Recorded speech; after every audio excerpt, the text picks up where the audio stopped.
call that I'm going to post on YouTube. So, welcome everybody who is watching the recording, and welcome to all the 6-month program students, okay, that are on this call currently. And what I was mentioning right before I started recording the call was that this past 2 weeks have been very tough in trading. There's been these fucking 90% retracements. There's just these 90 or even 100% retracements. I mean, look at this one, right? We were shorting off. I don't know if you guys can see my screen, and look, we came to 100 and something % retracement of the market. Okay, so definitely has been a tough week for not just you guys, but for a lot of people. I know a lot of my friends as well. There were 6-7 figure traders who were just getting clapped this week, and it wasn't so much that how much they lost, but it's how much they didn't lose, if that makes sense. You see, I have a friend that he trades very aggressively. He flips accounts very often, okay? And he told me that he got clapped one day, one of these days during the week, he got super clapped, and then that every single one of his trades that he took all came back to his entry point. And I was, really shocked, because this individual is very aggressive, usually, always claps up US 30. And this week, he told me that he lost the most he's lost in over a year. Okay, he trades believe it or not, he only trades a 20K, 24K. Okay, and he told me that he lost 14K, so a little bit over half of the account. And I was like, man, that's not bad, compared to, I mean, I seen him lose 200, 300,000. We've been on a call before when he's lost almost $500,000, with me on the call, doing calling out trades with me and doing this whole thing, figuring things out with me. I'm talking 2-3 years ago, right? Losing over 200K. But he's mentioned to me, what he was mentioning to me was the fact that he hasn't risked that much of his accounts in a really long time, that he felt susceptible to getting it right. Now understand this, listen to what he said. He felt susceptible to getting it right. And I was thinking to myself, isn't that what you would want? Don't you want to get it right more? Wouldn't you guys agree? Don't you want to be right more in the market? Or at least so I thought. And listen to this. He who thinks he knows doesn't know, knows the least. Okay? If you think that you're going to get it right, you're probably going to get it right the least amount of times. Because what your goal is to be right. And as you guys have learned, even when you're right, you can be completely wrong. How many people were long on Saturday, on Thursday, on CPI? How many people were long, and when price action came back down, they were still long and still wanted along the market? I can tell you, man, even good traders that I know, the profitable traders, were trying to long it and hold these longs and then add on to the longs.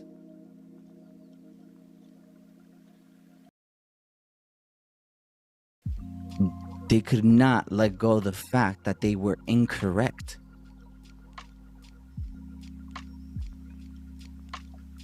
Do you guys see what's going on here? See, if you can't let go of a trade, of a losing setup, because you can't accept that you're incorrect, you have to start looking at your goals. Because if your goal is to be correct or get the trade right, this is going to be a very painful ride. Very painful ride. If your goal is to pass the account, if your goal is to make a withdrawal, very painful indeed.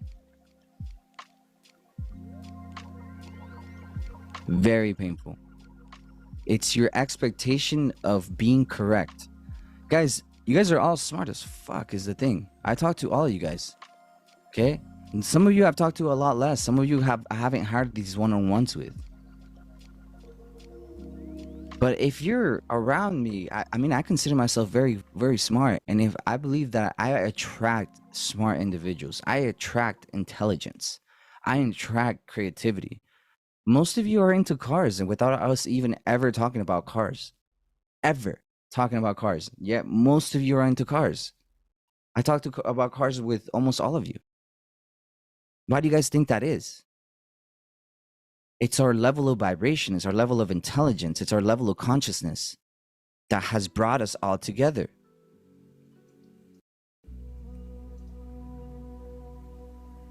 Right? Guys, I mean, I'm telling you honestly, the reason we're all here today is because our level of consciousness brought us here. Right? You guys are very smart. All of you who have came across this channel are very smart and well aware. But what does that do for you if you can't get it right, or if you can't get the profitability? Does being the smartest guy in the fucking room really make you the most profitable? Does being the most knowledgeable guy of the market make you the most knowledgeable? Make you the most profitable?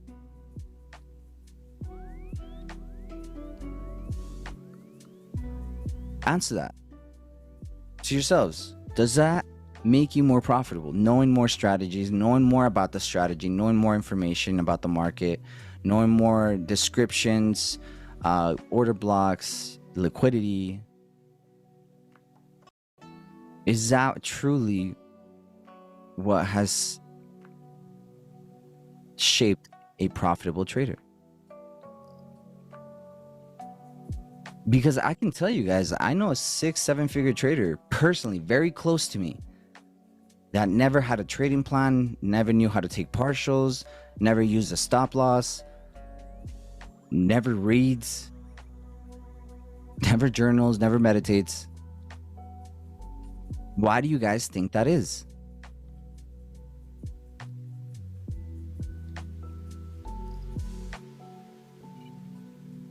Guys, it's not the strategy, it's not the information, it's none of that. It's the fact that you guys know you're very smart, you're very competent in a lot of aspects of your life that you've done successfully. How many of you guys are badass at your job? How many of you guys are badass at the gym?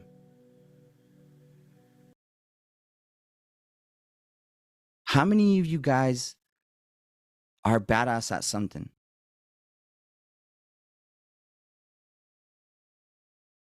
And what got you there? Usually it's hard work and information, training. Right? So we take the same approach that we took in life. We take the same approach that we had in life. And then we put it on the charts. Well, let me ask you guys this. Do any of you feel like you're winning in life currently? And if the answer is no, then the way that you're approaching that life and the way that you're approaching in trading has to change. Guys, just because you're so smart doesn't mean you are correct all the time. And that is a very hard pill to swallow. Knowing and being aware of your intelligence, right? And still having to accept the fact that you're going to be wrong a lot of the fucking time. That's what trading is. You have to accept everything that you are not. You have to. I wish everybody would fucking trade. Honestly, you find out more about yourself than anybody else. And yeah, Michael, this is a little bit of psychology segment.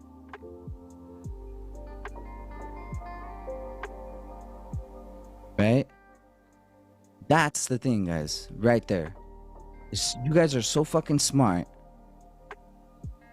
that the expectation of yourself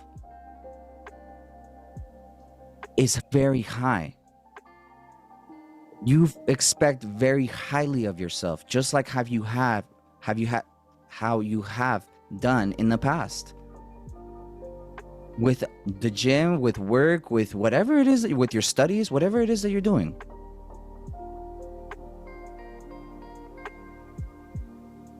We set these expectations of ourselves because we know that if I expect more of myself, I will put more in. But that strategy simply does not work in trading. I'm telling you guys right now,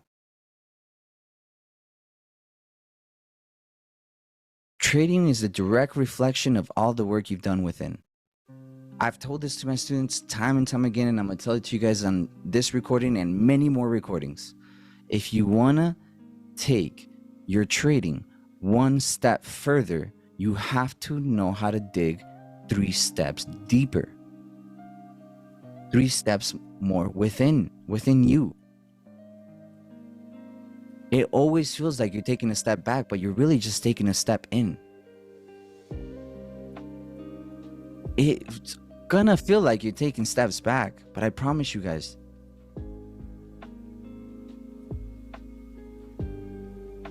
learn more about yourself than you do about the markets. Study more about you than you ever have for your craft.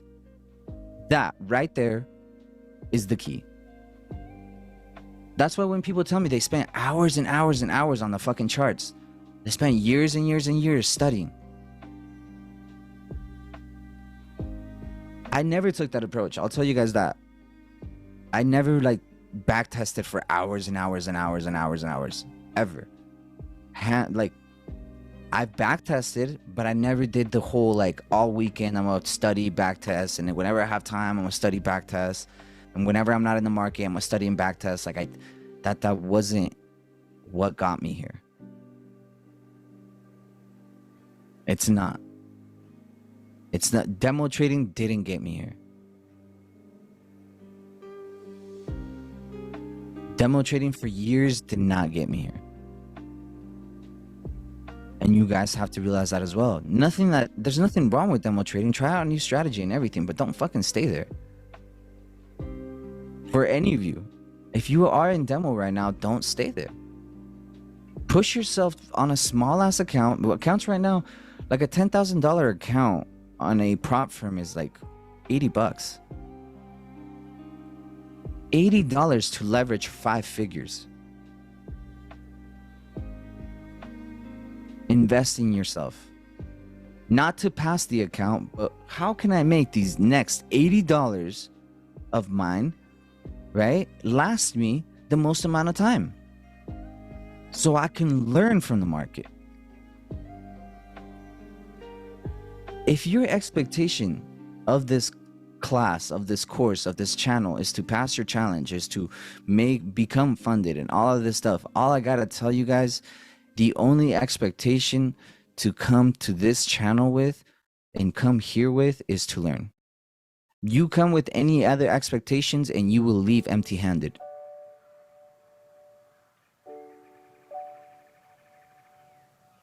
Probably even less than empty-handed.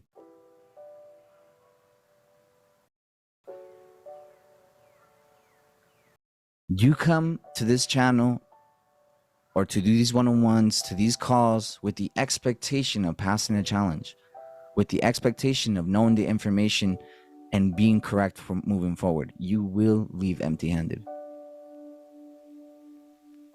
That's the reality of trading. And until you learn this very hard truth, you will continue to face the same struggles.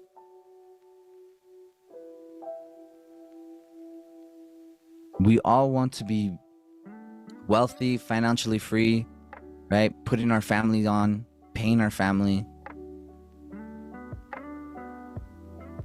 providing for our families, for our loved ones, for the people that we care for the most, our friends. Don't you guys want to bring your homies on? Don't you want to put the closest person to you on? Well, I got a room full of leaders. You guys are all leaders. Lead the environment around you into a better setting. Lead the people around you into better selves. If people aren't getting better around you, it's because you're not getting better. If people are getting worse around you, worse energy comes around you, guys, guess what? Just like I attracted every single one of you, and every single one of you attracted me, you guys are attracting everything around you. And you have to start fucking taking responsibility for that.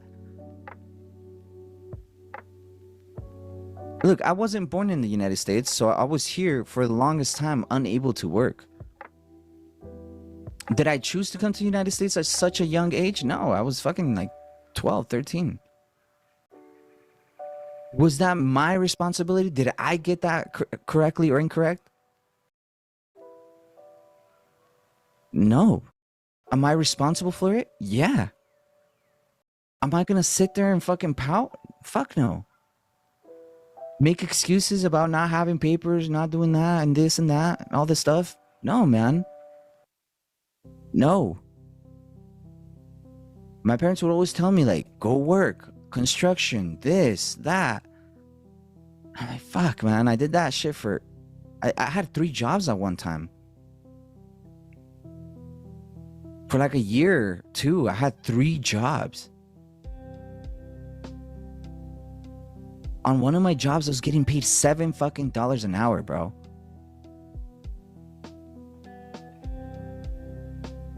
Was that an excuse, though? You see, my adversity is my advantage. I'm not over here praying for angels or anything like that. Praying for new angles, new approach. Not angels. Angels will not come save you.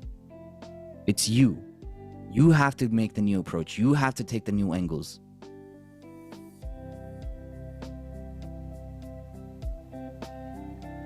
It's always been you.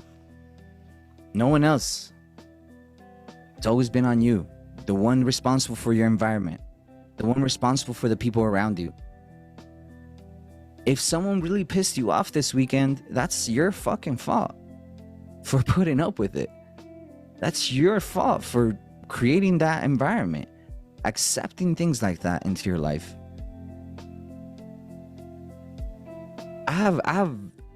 Maybe you guys have heard me say this to you as well. Maybe you guys have heard me say this to you guys as well. But I'm very clear about not talking about other people. Unless it's in a good way. But our conversations, I tell my friends this all the time. You know, as soon as they start telling me about their work or day or someone that pissed them off, I'm like, hey, hold on right here. But we're not going to spend the next 10, 15 minutes down talking on someone else. Draw the line. Draw the boundaries.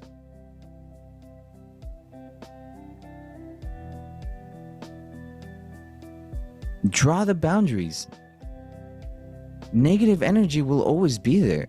It's a part of life. It's an existence, just like the losses. Just like your losses. Negative people are your bad trades. Negative people, that negative energy, it's just the same as your trades. You're like, you wonder, like, why the fuck is this horrible individual in my life? Oh, and then you wonder the exact same way, why the fuck did I take that fucking trade? That horrible trade.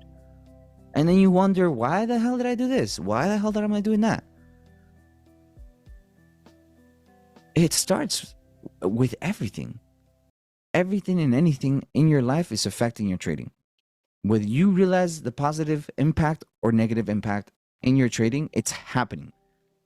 Everything that you do and the way that you do it is exactly how you take trading. Believe it or not. It's just that there's no pressure of money. So you don't shit on yourself on any other aspect but this one. Because that's how much money means to you. Money, to a lot of us, means financial freedom.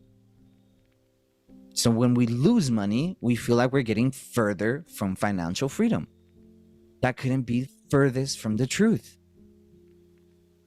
Every bad trade that you spent, every execution that you've done, every decision that you've made has a tremendous amount of experience behind it. And it's either you absorb the experience or you ignore the experience.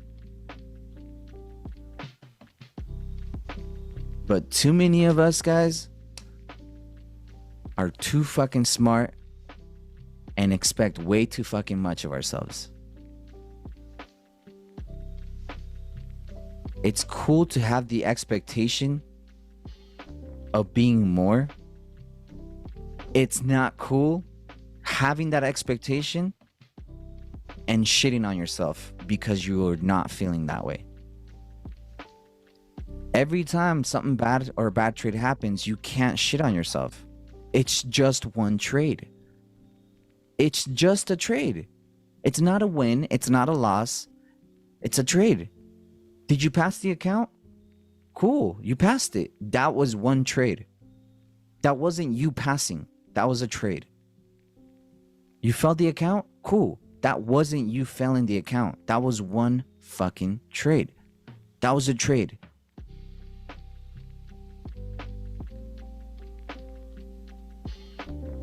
That was a trade. You see, guys, most of us want the 6 figures, 7 figures, but don't want all the weight, responsibility, and risk that comes behind it.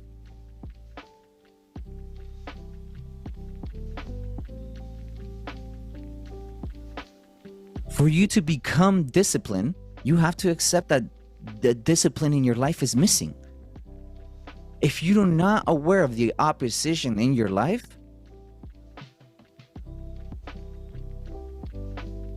if you're not aware of that opposition, it's gonna kick your ass. Drop some 7s in the chat for me or in the comments, if you are shooting for 6, 7 figures and more.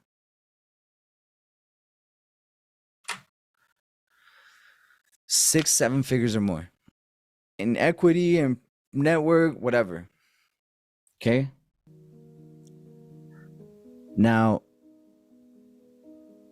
those of you who want to achieve that, what's the cost? What are you willing to give? What's the cost of it?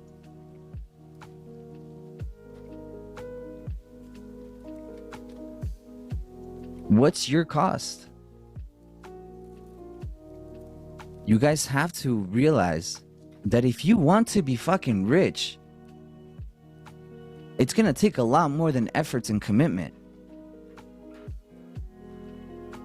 I'm sorry to say that, right? But if what you want is riches, right, wealth, then you have to understand you have to endure every opposing factor. You have to endure everything that poverty has to teach you for you to build wealth, for you to save. People that have money, they saved for years. They were broke and endured being broke and living broke despite having an income and money. They endured that lifestyle for as long as they could. Now they have everything because they put on the line that much.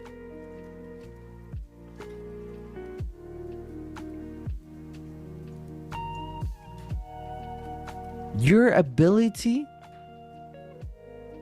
to endure the opposing of what you want is in direct correlation to how much of that you have. Let me say that again. Your ability to endure your opposition of what you want and desire the most is in direct correlation to how much of that you have. If you want to be rich, you have to be poor. You have to endure poverty.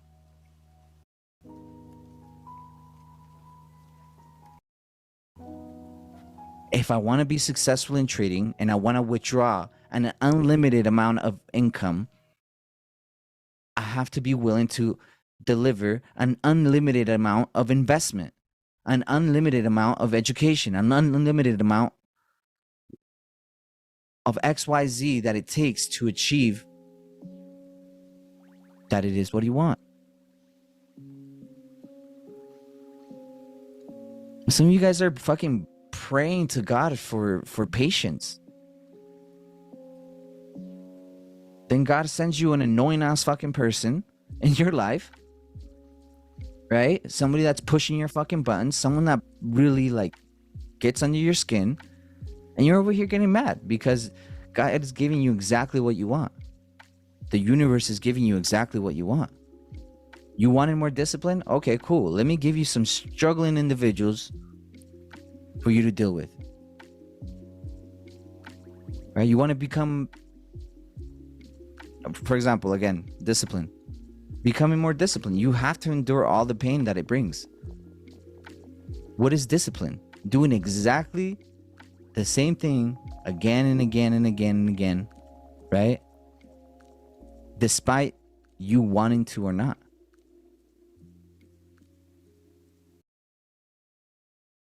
The gym. Let's use the fucking gym, right? How many of you guys go to the gym? Now, by all means, going to the gym doesn't mean you're disciplined. But going to the gym consistently improves your discipline, improves your health. If I want to get healthier, I gotta tear my body fucking apart. Harold, you know this better than anybody. I don't know about the rest of you about how much you work out, but I know Harold works out all the fucking time. But how do you build yourself up, bro? How do you build up a muscle? If I want my biceps to get bigger, I have to fucking work them out until they're torn apart. I'm breaking down that muscle and building it back up. That's exactly what you guys are doing with your mentalities. You're breaking down that muscle. You're breaking down, right? You're breaking yourself down and you're building yourself back up. Stronger, better, right? But muscle growth doesn't come without pain. Love for yourself doesn't come without pain.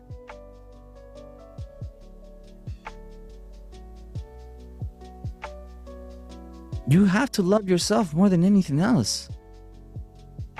And some of you guys love trading way more than you even love yourself. It's fucking crazy to me.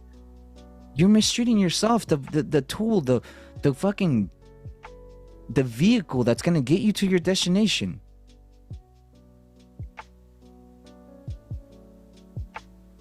But what are most people worried about?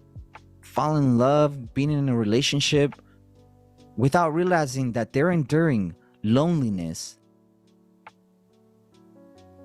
Those people that are desiring a relationship or dying for a relationship, they're enduring loneliness the most because they want a relationship so fucking bad that God is putting them through that loneliness so they can appreciate everything that a relationship has to offer. Why do you guys think that before you find a relationship, you go through a period of solitude? Or you should at least, fuck. But why do you guys think that is? Because that's what you most desire. So you have to endure the opposition. Most of you feel broke because you want money so bad. I guarantee you, a lot of you are really well off. But because you want more, you want that extremity of wealth, you have to endure the very opposition of that, which is poverty. And you're going to feel very poor while building your empire of wealth up. That's just how it is. Harold wasn't born big. He went to the gym consistently, broke his muscles down, and built them back up.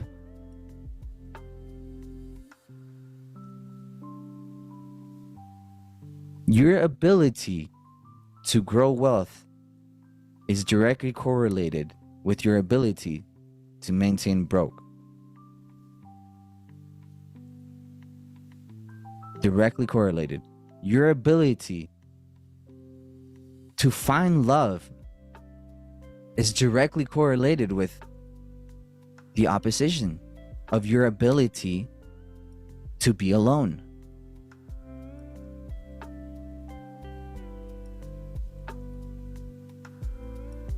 Jim Rohn said this, and he said, and correct me if I'm wrong, but he said that your discipline starts when the numbers are small. You see, you can't be a six-figure trader, right, without that discipline. If you start with the amounts are small with a $10,000 account, $20,000 account, and you can follow your plan, you can follow your trading plan, you can follow your risk management, you can follow your trade management, you can follow your emotions and be aware of everything while you have a $10,000 account. Why can't you do that then after on a $20,000 account, and then duplicate that on a $50,000 account, and then from there on $100K? Why does it have to be $100K today? Why does it have to be 200K, 300K today? Why can't you fucking learn? Instead, take your time. How many of you guys, can you drop some sevens in the chat if you're planning on doing this for the rest of your life? If you plan to be a trader for the rest of your life? Or do you guys just plan to learn trading for 10 years and then fucking leave it somewhere down the line?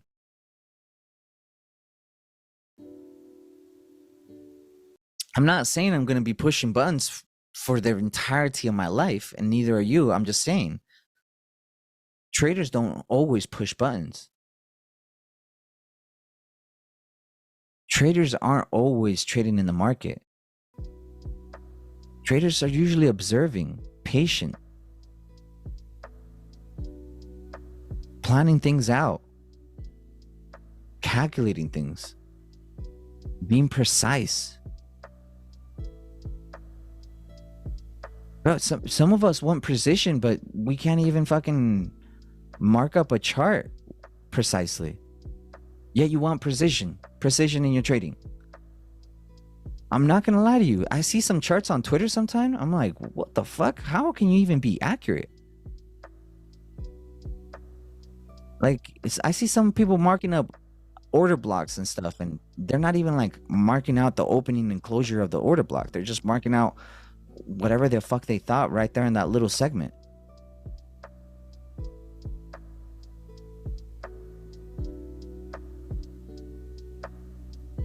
If you want precision, you have to be able to be clean, precise with your markups. Be clean, precise with your schedule. Be clean and precise with your money. Be clean and precise with your decisions. Too many of us are walking around being assholes to people and expecting the best from the world.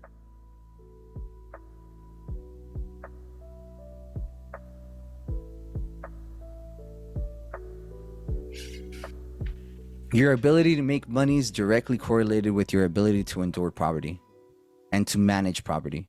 If you know how to handle your wealth while you have very little, then when you have the amounts are big, it's not going to be any different for you. Everybody wants six figures, but they don't understand what six figures is about. If you want to make seven figures, six figures, you have to be willing to invest that into yourself. How can you want to make 100,000 but then never expect to ever lose 100,000?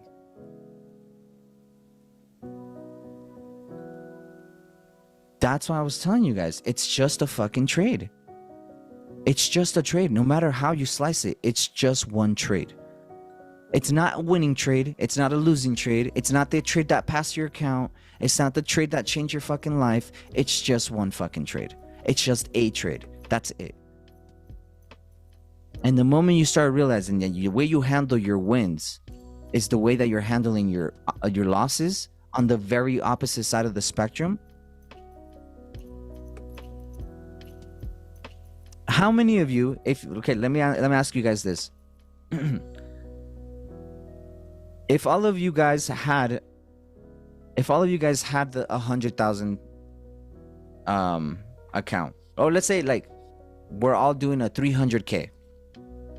Okay, you've been doing this 300K challenge for let's say 2 months, 3 months. You've been trying to pass it, and then all of a sudden you hit a banger of a trade and you pass the fucking the 300K, and just like that you're a 6-figure trader and you have 300K in funded equity. What do you do next? What's the first thing you do after you pass your account? Let me see what you guys do. This is a very good exercise. Trust me. Be very honest, and I promise you the exercise will work. Be very honest with yourself. You just passed a 300K challenge. What do you go do? What is the first thing you go do? Do you run to your wife? To your significant other? Do you run to your friends? Let them know? Family? Social media maybe? The chats? You go buy some steak? Let me ask you guys this. Who deserves that energy of yours? Who is deserving of that energy?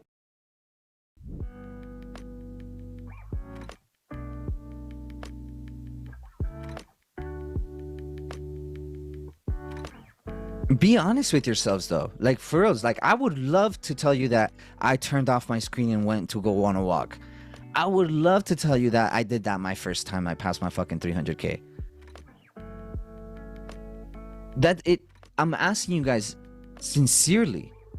You passed that 300K today. What do you go do? Zach, I would do the exact same fucking thing. Go tell my siblings and my partner.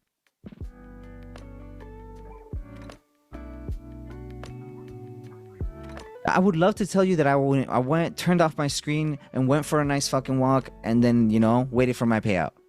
Like, I would love to tell you that. But that's not what went down the first time I passed the 300K. Or the first time I achieved a challenge. A 6-figure challenge. That's not. I went to go out. I went to called my fucking partner. And I called my mom.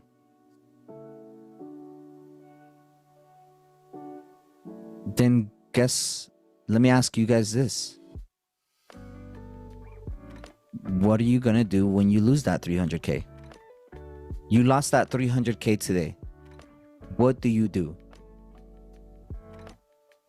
The same way that you handled your wins, you need to handle your losses. Because I no longer want to hear wins or losses.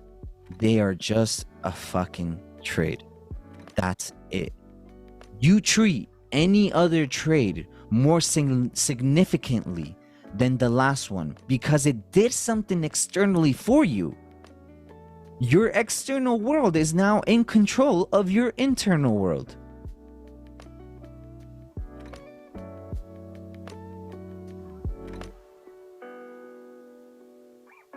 When I lost my 300K, I lost that shit in silence, bro.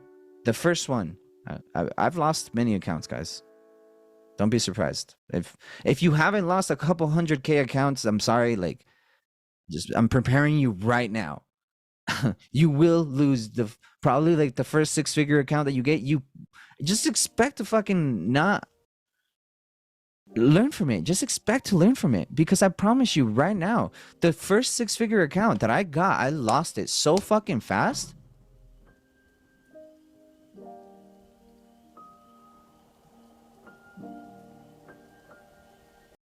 I lost it so fucking fast. Don't expect to lose your account. Please don't expect to lose your account. But like, don't expect negative things, because then negative things will happen, right? But don't expect so highly of yourself. The expectation part is what we need to remove. The only thing that we should expect is to learn, right? But what I mean is, you pass your 6-figure account, you call it brother, sister, partner. So when you lose that 6-figure account, call your brother, sister, and partner. Or start realizing that not everyone deserves that fucking energy from you. And sometimes you need to win or lose in silence.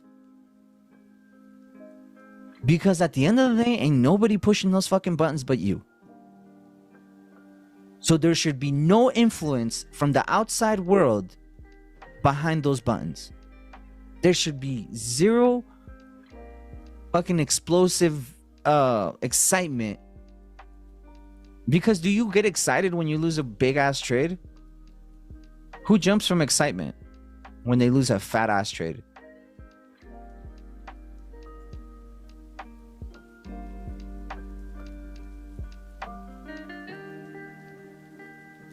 Exactly.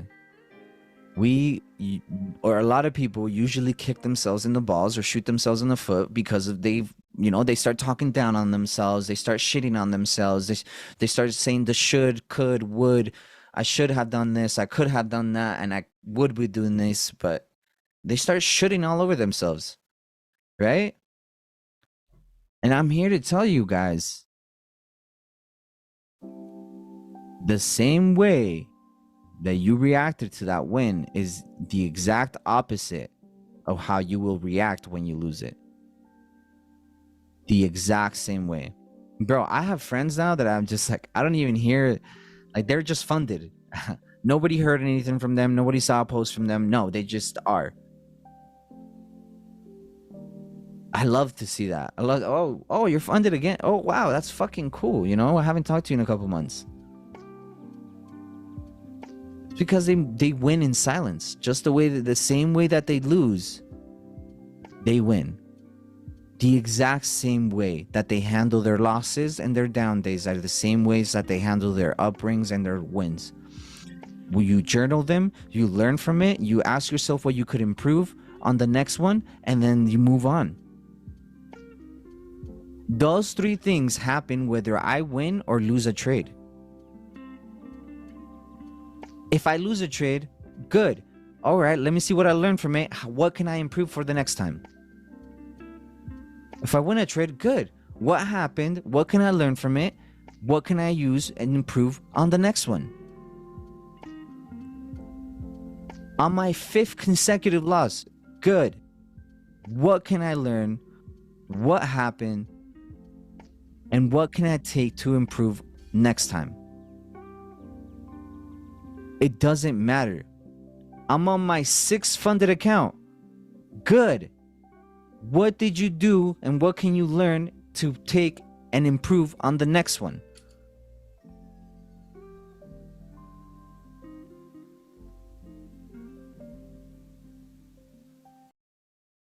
Guys, what you guys have to understand here is some of you are still learning how to lose, and that's fine.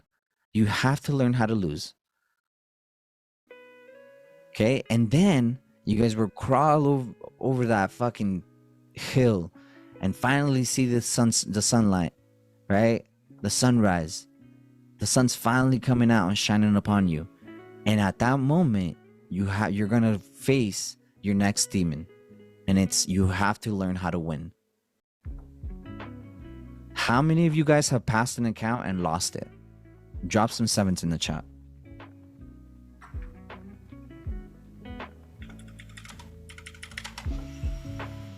How many of you guys have passed a funded account and lost it?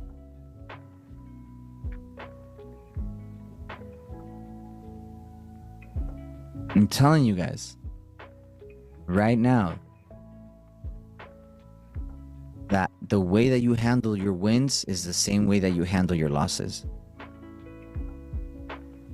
It's the exact same way. They are both a trade. regardless how you slice it. It's just a trade.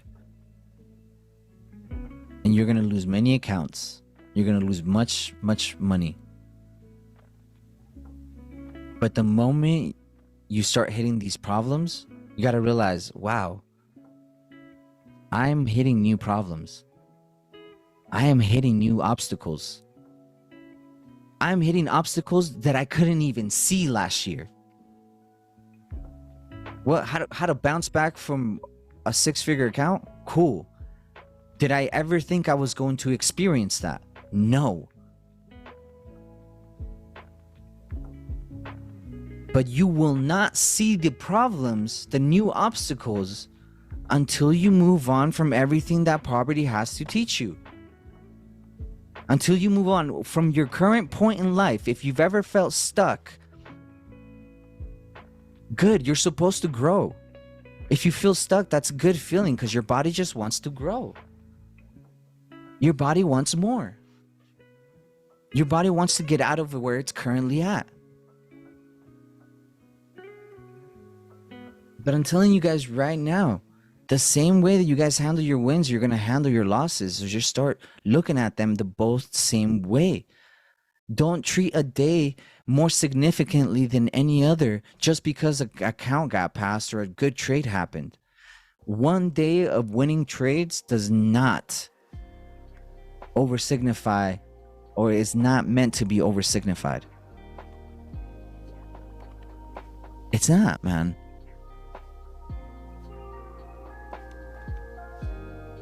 So, let me ask you guys this.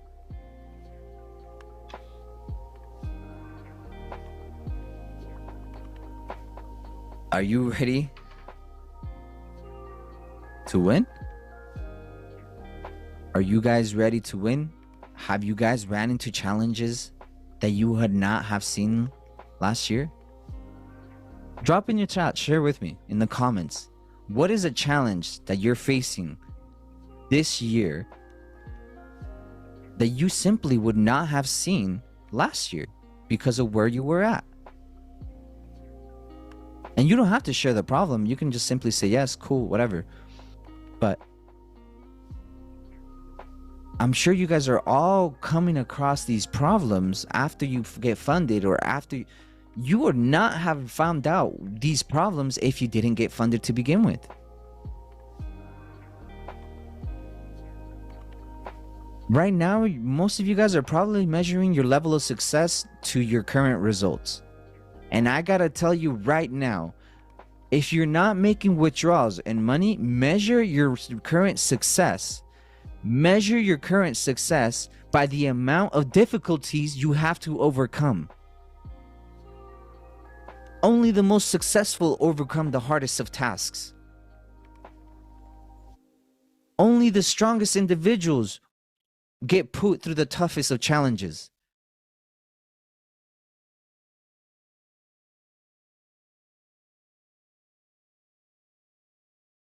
The problems that you're facing today are way beyond anything that you could have even anticipated last year.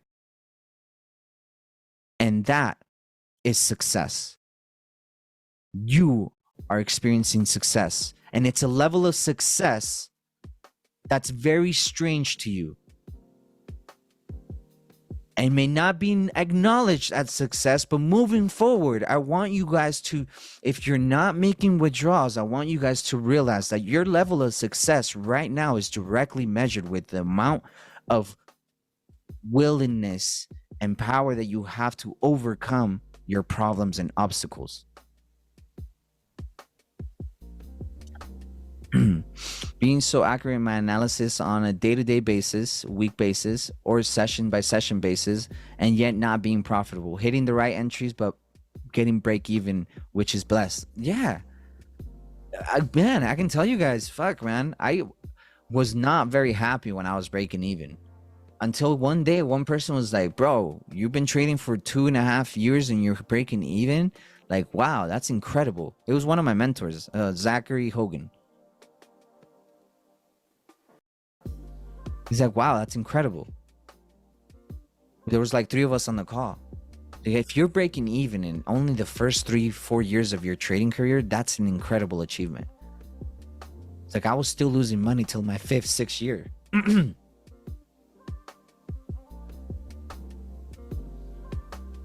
Your level of success should be correlated to the level of difficulties you are facing right now. The bigger your difficulties, just know the bigger you are succeeding at that moment. I promise you. The toughest soldiers go through the strongest battles. The strongest soldiers go through the toughest battles. All right, so for all my soldiers, let's review the week. Let's see what happened, what went on, and let's run it together. Okay. So let's get into the charts. I know you guys been waiting. I appreciate you guys for listening, for reals, and taking the time to be here today. It means a lot. I know it's not a scheduled time. It's super out of the blue, but honestly, I just want you guys to know you're not alone in this. Because 2-3 years ago, I was very alone in this, and it was probably like the hardest time I had in my trading career, is going through all of these difficulties and not having anybody to talk to understand you, to listen to you or hear you out. Because not everyone understands what getting smacked around by the market is like. Some people will never fathom how you guys take this risk every single day. I fucking love you guys. You're soldiers. We all are. I've known some of you for years. I've seen some of you for years. And it's so fucking cool to see who's made it. It's so fucking cool to see who made it through and who got left behind. Who went on a different direction and decided that this was too much for them. But I'm here today, and you are here today. Whoever's watching this recording, I'm here with you today, with the soldiers that made it through. With the soldiers that pushed through all their toughest moments, toughest trades, toughest accounts, toughest days.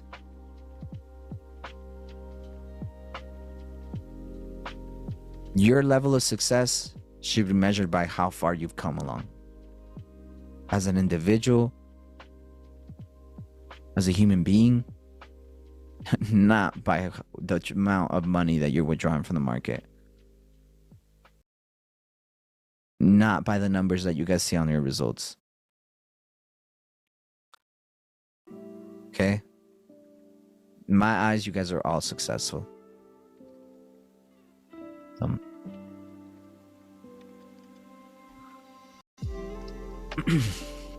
Alright, so diving into the monthly just one more time.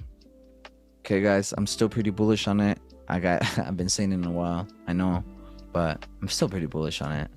Okay, we're in here, came into that imbalance. The monthly is looking quite bullish. Now here's an unmitigated candle and a candle that just traded right up to it. Now usually,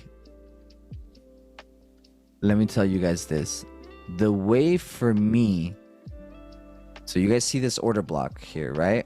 So these two consecutive up candles is an order block. Okay. And for me, a really good way to invalidate an order block, a really good way for me to be like, okay, I'm not looking at this anymore, is exactly what you guys see here. When a candle body closes 50% or more of that order block, that to me invalidates the order block or the area itself. Okay, So when I saw this candle closure all the way up here, I'm no longer interested in this area to potentially give me a reaction. Okay. Now I'm really just interested on the last push up before the move down, which is this guy right here. So really, I want to see price action start going into that area. Yeah. This week was pretty tough in terms of price action and liquidity. But here, let me ask you guys this. From this week, this past week was CPI week. From this previous week, what did you guys learn from CPI? Do you guys have notes from CPI?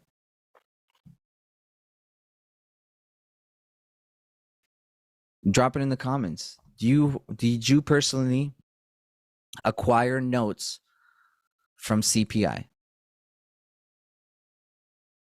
Did you acquire experience from CPI that was documented and can be measured?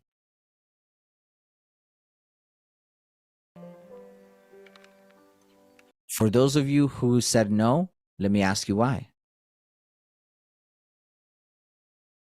Did you not trade it? And for those of you who are answering yes, let me ask you the following. How many of those do you have? So you learn from this past current CPI. How many of these CPIs have you documented? And how many of them do you have documented so that way we can see the progress between each CPI event?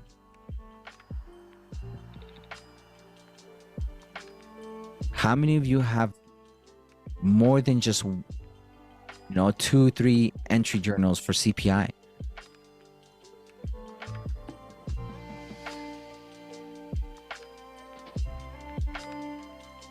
Right? And the reason I'm asking this is because too many people, and I want you guys to avoid making this mistake, they'll experience one set of news, like they'll experience CPI for the first time, or let's say not the first time, but first time being aware of what CPI is, and then they start trading it, and then something happens that day where they're like, you know what, it built up a lot of liquidity, and then all the fucking sudden, that's what their journal is and their plan is, and that's that. It's like CPI, it's liquidity buildup, boom. Don't trade. They'll spend one fucking CPI, journal it, and then all of a sudden they got a whole set of rules for CPI that have yet to even be proven.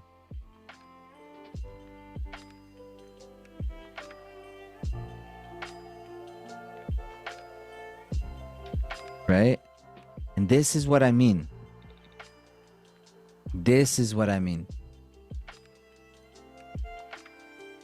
Zach's saying that he wasn't there during CPI. Zach, do you have, 3, 4, 5, 6 months of documented data that says wait till afterwards to take CPI trade? This is what I mean. You know what I'm, and sorry to pick on you, Zach, but I appreciate you, bro. But this is what I mean, guys. Too many of us experience one bad fucking trade and then they change their whole trading plan approach and their whole life based on this one fucking bad trade, right? They'll be like, oh, I'm not trading CPI anymore until after CPI or until before CPI. And they've experienced it once and documented it once. I'm not saying that's you, Zach, right? But I'm just saying. We derive our rules and we set these rules, boundaries based off one single fucking experience. One trade. It can't be like that, guys. Make sure that if you haven't traded CPI, grab a demo account and document the next 3, 4, 5 CPIs. Figure it out. I can honestly tell you guys, Zach has a pretty good approach to it. Don't trade CPI till afterwards. Right? Harold the other day, sorry bro, I'm gonna pick on you a little bit, but he mentioned wait till 10 a.m. on CPI. But on my rules, for like 6 documented CPIs, consecutive CPIs, my rules have told me for 6 consecutive CPIs to wait till the 9:30 open, not till 10 a.m. Right? And so then, boom, you start one CPI, you learn one thing from CPI, then 2 CPIs teaches you another thing, and 3, and then all of a sudden, all these fucking news put together this beautiful, beautiful plan for that single day. You guys know that I've gotten clapped on CPI. Like, I've gotten super clapped on CPI. I've blown all my funded equity on a CPI before. I learned what slippage was. A lot of people don't understand how slippage works. I sure as hell didn't. I knew about slippage. I knew what slippage did, but I did not know the actual things that go behind slippage. Like, how can you suffer slippage? I didn't know. Right? I didn't know about waiting till the 9:30 Eastern time open on CPI day until I got clapped 2-3 times at 10 a.m. on CPI days, until I saw the trades fly without me for like 4, bro, I went like 4 CPIs without touching a button, and these trades would explode in my direction. I did not learn to catch CPI based off one documented experience. I learned it by fucking experiencing it again and again and again. Now I can't forget about the abbreviation CPI. NFP. How many of you guys have heard of NFP? Bro, I used to wake up early for all of these. Now I know, like, okay, now, man, see, in the NFP week, oh, okay, I get to sleep in Thursday, and I get to sleep in on Friday. Cool. I used to wake up so fucking early for those. I used to wake up from CPI nights, like the night right before CPI, and I wake up, like, what time is it? I don't want to miss it. Right? Why wouldn't I want to miss something like that? Because of the expectation that I was holding from it. And thank you, Zach, Harold, for allowing me to use you guys as examples here and there. Again, guys, I pick on these guys because they're killing it, and you know, they know that I mean this with the most respect and love. For reals, I fucking love you guys. I can be very honest and direct with you guys. Okay.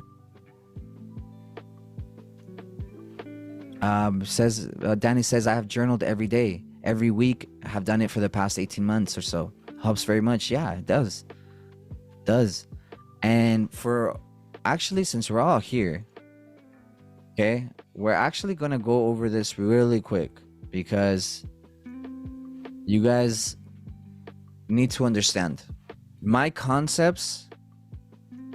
The strategy that I trade is almost entirely based off what this guy how he trades and his teachings. If you guys have ever heard of him, this is the guy that I learned a lot of my stuff from. Okay? A lot of my stuff from. I mean, the 2016 premium ICT mentorship, like, that stuff is gold. The 2017, that stuff is gold. Not a lot of people can sit there and watch through it. But here's where I want you guys, one video that I want you guys to watch. And most of his videos are really hard to digest, and no, not everyone should just dive right into this. I honestly don't think that everyone should dive right into it, that you should start from ABCs and not jump into XYZ. You know, most people want to get the XYZ, but forget to learn their ABCs. And I'm gonna pass you guys this video right here. Boom. Shit, I went too far. Okay, this one right here. ICT Mentorship 2023, proper learning and the importance of journaling. I'm sorry, guys. If anybody has been journaling and it's not to this extent, I'm just letting you know this right now. You need to do more. Okay? You have to learn how to do to this extent.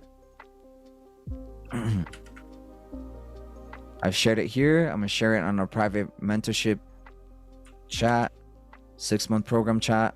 Okay, everyone should watch that video on how to journal and experience the market.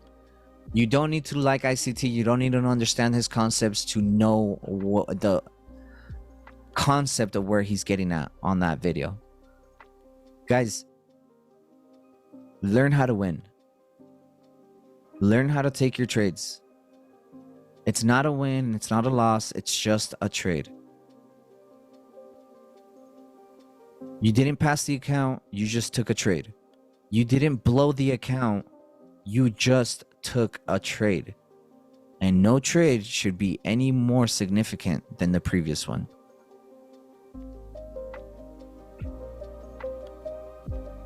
Okay, so watch that video and we'll dive into this. Okay, so on DXY, actually there was quite a bit of divergence, and I'm going to show you guys the divergence between Euro USD and DXY. Okay, and I know I don't really go into this forex assets as often, so that's why we're going to do this right here. Okay, and if you can't see that divergence yet, I promise you will after the end of this video. Okay, let's stay right there. Okay, for those of you who don't know, DXY, we analyze DXY for two reasons. One is to find the correlation or reverse or anti-correlation between DXY and majors or US dollar based assets. Okay,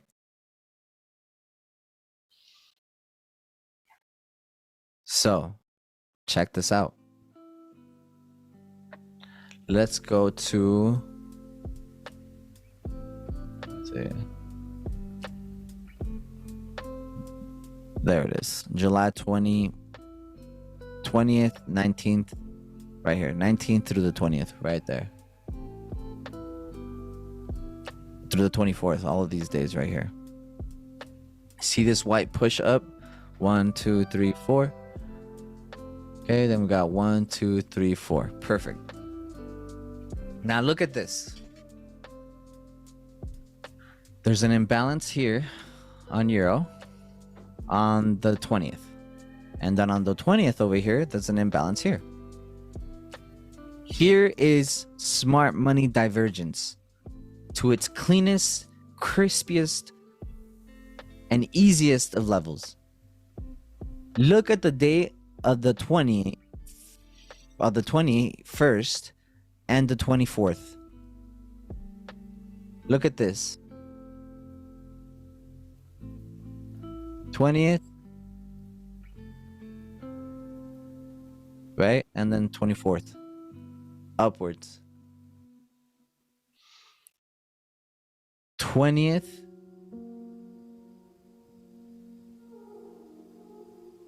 oh shit, hold on, wrong tool.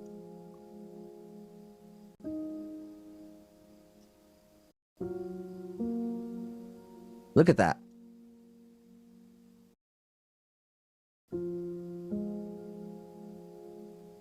What does Euro USD do that DXY avoids and doesn't do?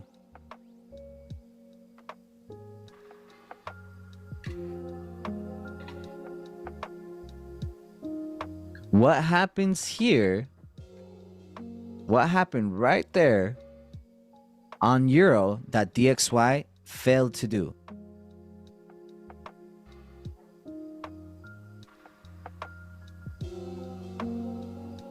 Yes. Thank you for answering that, Zach. Yes. Euro USD took previous daily liquidity. DXY failed to take previous daily liquidity. That's a short right there. Boom. Okay. Really clean short. Okay. And it happens. These type of things happen all the time. All the time. Right? We have the August 4th.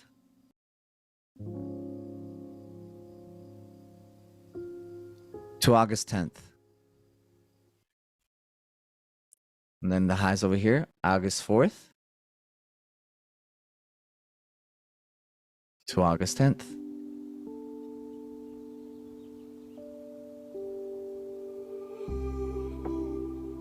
What does Euro USD do again that DXY failed to do? Exactly. We take previous daily liquidity, but we failed to over here on DXY. That's divergence right there.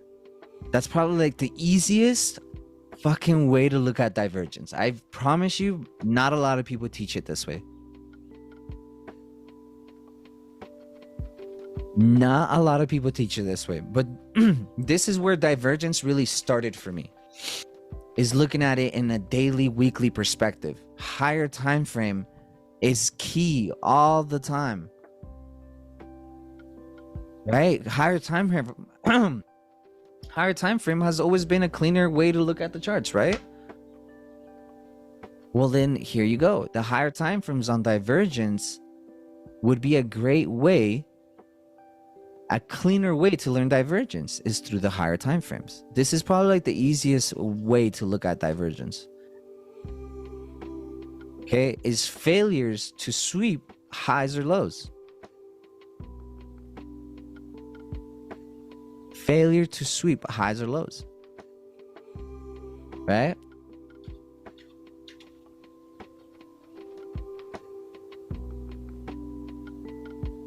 NASDAQ on the left, Dow Jones on the right.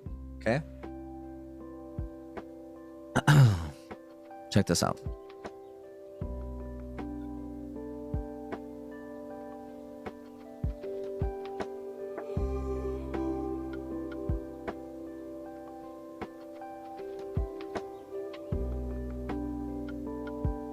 Right here. The week of the 17th. One second.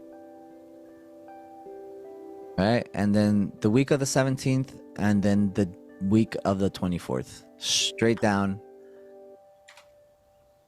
NASDAQ right here. Okay, and then Dow over here. Check it out. What did we Dow do? Where is it? Week of the 24th. Right here. You guys can kind of see it. Let me just draw it with a pen, with a brush. Or draw it out on the daily time frame. Okay, now let's look at the 24th,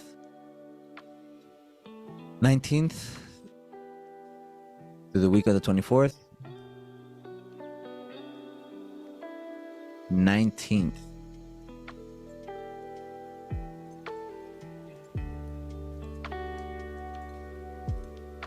Look at the dates. NASDAQ is moving lower, Dow is moving higher. Structure can also be an indicator of divergence.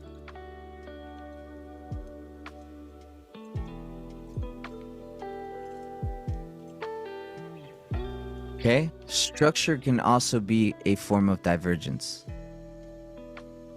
Having a break somewhere and not seeing the break on any other assets is a form of divergence. Right? So on NASDAQ, because NASDAQ was the most bearish out of all of these guys, right?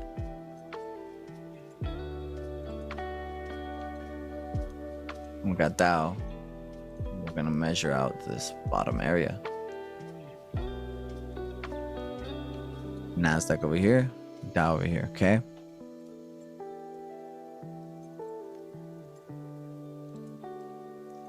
Okay, NASDAQ on the daily right here, actually.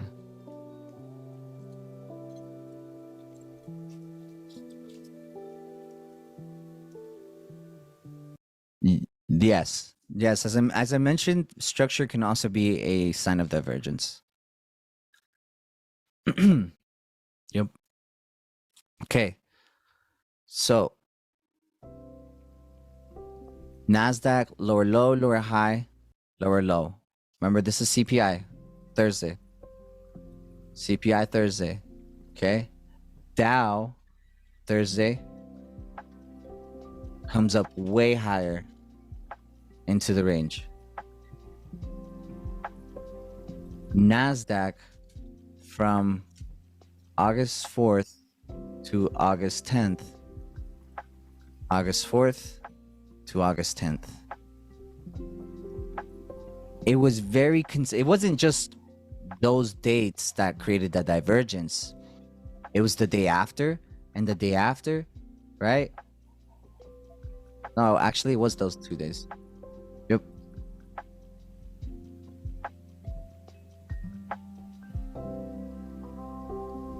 Right, because at the end of the day, you see lower low on the daily,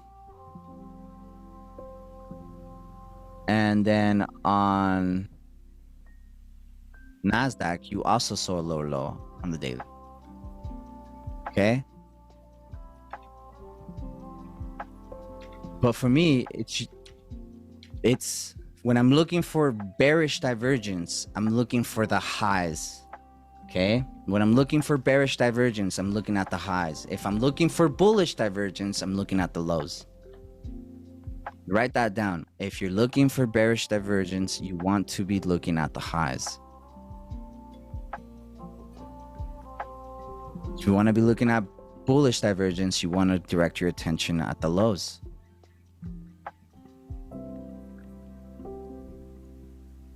Look at the daily range. I mean, the range on here on NASDAQ. In discount. Right? On Dow, we were in premium the whole time. That's divergence. When things are not in the place where they need to be in terms of range, you have divergence.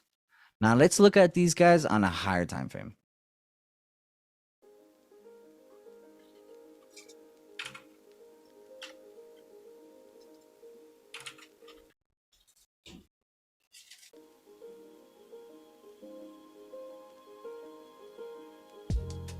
Okay, let's look at him on a higher time frame.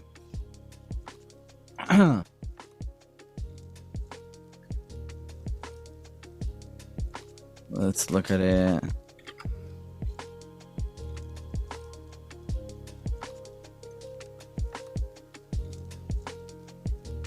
Does NASDAQ still look like it's too high when you're looking at it this way? Does NASDAQ truly look like it's too high when you're looking at it this way?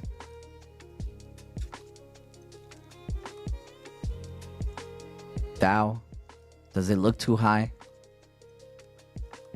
Does one look like it's catching up to the other one? I'm telling you guys right now, sometimes all you gotta do is zoom out. Zoom out. Look. We're exactly where both need to be.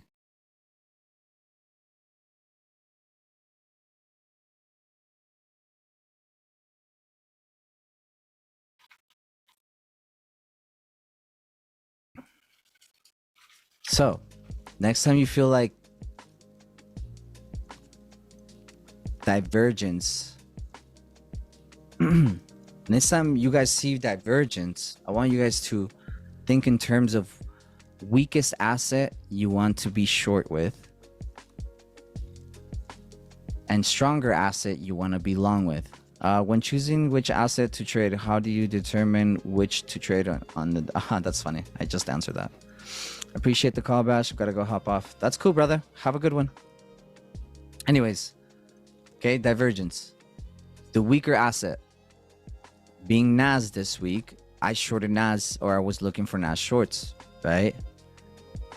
Dow being the stronger asset, staying in premium, failing to go any lower, and then sweeping the lows and closing above, tells me that Dow is going to be the stronger asset and going to continue pushing higher.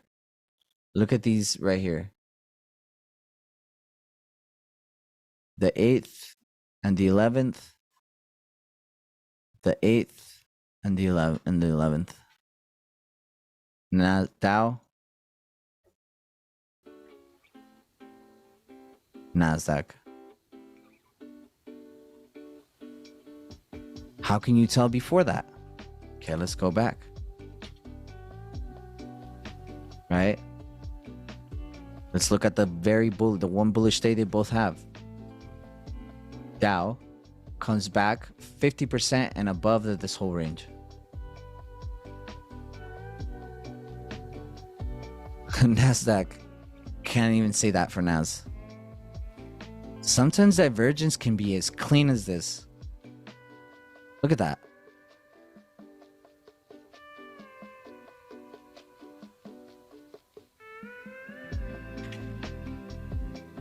Your range over here would be here, actually.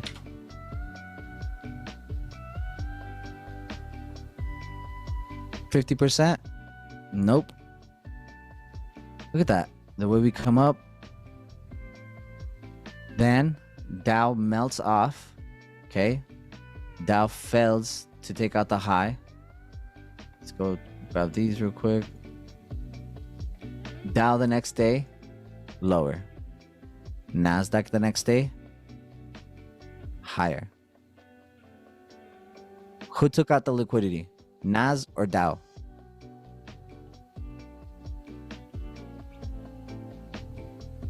In these 2 days, who took out the liquidity? Nas or Dow? I know it's probably a little bit harder to see, but Nasdaq was the one that took the liquidity. Right? So because Nasdaq took upside liquidity, we take upside liquidity to short, right?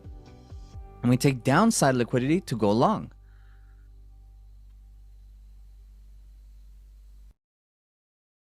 So just because the one moved higher doesn't make it the stronger asset.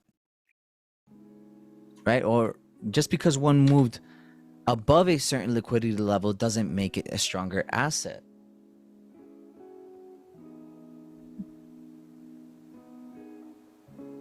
Right? The reason Dow shorted off hard that day again was because it came back for all of this liquidity and that gap right there. Or it's a daily opening gap, actually. Leave it there.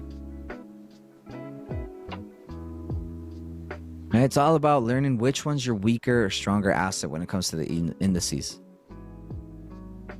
Okay, not always will they all be super strong and moving in the same direction all the time. Sometimes they will, but you have to learn how to handle the weeks when they're not. When one's moving very slow and the other one's not, you have to be very selective with the asset that you end up picking, because you could be on the weaker, long in the weaker asset. Like, for example, on Thursday, I don't know if there was any people in longs on Nasdaq. Okay, and then you go look at Dow, and then Dow has an explosive ass move to the upside on Thursday. Nasdaq does as well, but not nearly with the same conviction as Dow. Now Nasdaq took out one high. That's all it needed. Remember, Nasdaq took out the high up here. Dow didn't. So what does Dow do? Sorry, this one's the Thursday one. So what does Dow do? Explodes to the upside, takes out multiple previous daily highs. 3 previous daily highs. Takes out the high of Monday and then just drops. Melts. Which one melted harder though?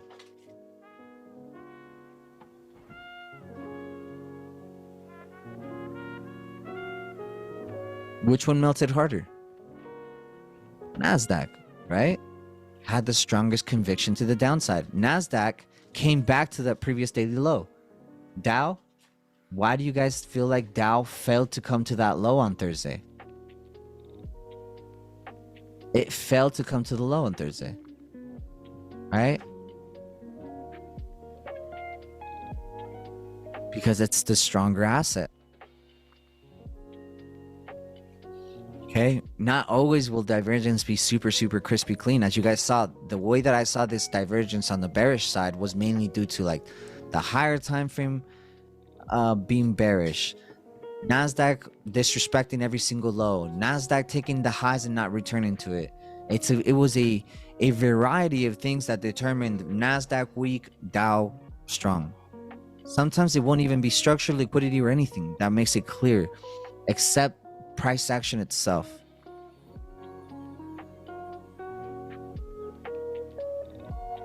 Okay, for my indice traders, make note of these things, bro. For reals, make notes of these. Nasdaq had beautiful setups, and once we took out the high, it was very clear as in which direction we were gonna go. Very clear. Once we took out the liquidity, imbalance to the downside, imbalance, you got your breaker block here, right? And imbalance, respect, imbalance, respect, imbalance, respect, previous daily low. Obvious targets. Anyways, guys, yeah, me too. I gotta get going as well, but I appreciate you guys, and you know, thank you for hopping on here today. I know that I ran off at the beginning, but it was really just something that I wanted to talk to you guys about and get really serious with coming into the new week. Let's have an incredible rest of our week. I know we didn't go over the trades themselves, guys, but really the lectures need to be easy to digest. So we're going to leave that divergence lecture there. We're going to leave that psychology lecture there. And yeah, for anybody watching the recording, thank you guys. And for you guys on the call live, appreciate you guys. Love you guys. And I'll talk to you this week. Well, you know, for our 6-month mentorship, we'll have our private call this week. So I'll talk to you guys soon with the date and time. For everybody on the live stream or on the recording, appreciate you guys. Thank you for being on. And yeah, let's have an amazing week. Trade responsibly. And I'll talk to you guys soon. Peace.